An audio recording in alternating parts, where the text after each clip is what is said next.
Hindi daw kailangan i-declare ang transaction sa SALN. Ito na ang script ng mga DDS to defend Sara. Sabi nila, ang 6.7 billion ay transactions na hindi naman daw dapat i-declare sa SALN. Ang kailangan daw i-declare sa SALN ay cash on hand or pera na nasa bank account. Sinasabi nila, pag dumaan lang daw sa account ang pera, hindi kailangan i-declare ito.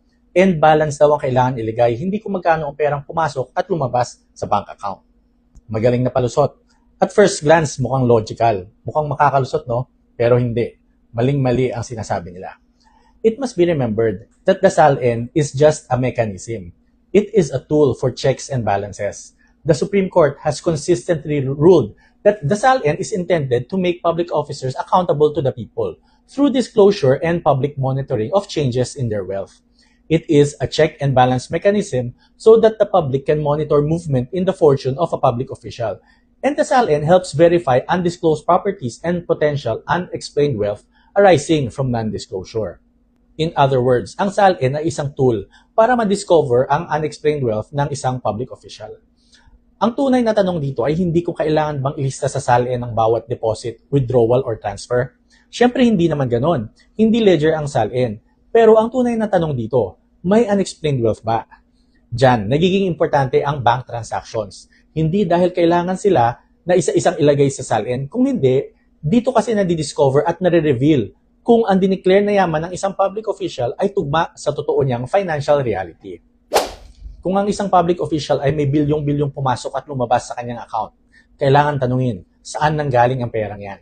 Kanino ba talaga ang perang yan? Bakit ganun kalaki? Bakit ganun kalaki umiikot? At higit sa lahat, tugma ba siya sa kanyang lawful income na dineclare niya sa kanyang SALN? Hindi pwedeng sabihin hindi na dapat pag-usapan pa yan dahil wala namang sinabing kailangan ilagay yan sa SALN.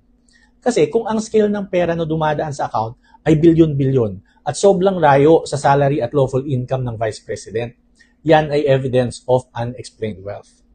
Mismong batas na nagsasabi niyan.